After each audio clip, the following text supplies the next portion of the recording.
রাহমাতুল্লাহি ওয়া বারাকাতুহু।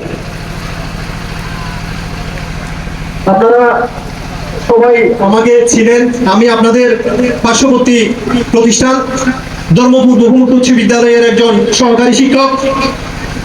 আমার বাড়ি উত্তর ধর্মপুর আমতলী। আমি দীর্ঘ 16 বছর ধরে অর্থাৎ 2010 সাল থেকে ধর্মপুর বহুমুখী উচ্চ বিদ্যালয়ে শিক্ষকতা পেশায় নিয়োজিত আছি।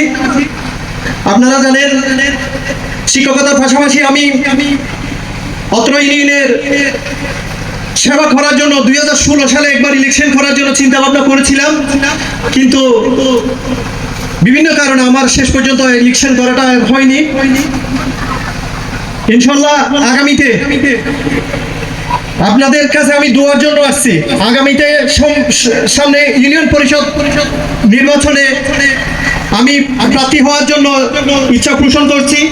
আজকের এই মাহফিলে আমার উপস্থিত মঞ্চে উপস্থিত হুজুররা আছেন, আমার সামনে উপস্থিত আমার মুরব্বিবৃন্দ আছেন, সামনে আমার এলাকার সর্বস্তরের মানুষরা আছেন। আমি সবার কাছে দোয়া প্রার্থনা করছি, ইনশাআল্লাহ আপনারা যদি আমাকে দোয়া করেন, আপনারা যদি আমাকে সহযোগিতা করেন, ইনশাআল্লাহ আল্লাহ আমাকে, আমি বিশ্বাস করি আপনাদের সেবা করার জন্য আল্লাহ আমাকে ওই জায়গায় নিয়ে যাবেন, এটা আমি বিশ্বাস করি। তাই আমি আবারও অত্র মাহফিলের সফলতা কামনা করতেছি। ইনশাআল্লাহ আমি যদি আল্লাহ আমার কপালে ওই জায়গাটা লিখে রাখেন, আপনাদের সকলকে নিয়ে আমি সুন্দর একটা আধুনিক একটা ধর্মপুর আপনাদেরকে উপহার দিব। এই বলে আপনাদের কাছে আবারও দোয়া প্রত্যাশা করে আমার সংক্ষিপ্ত বক্তব্য শেষ করছি। আসসালামু আলাইকুম ওয়া রাহমাতুল্লাহি ওয়া বারাকাতুহু।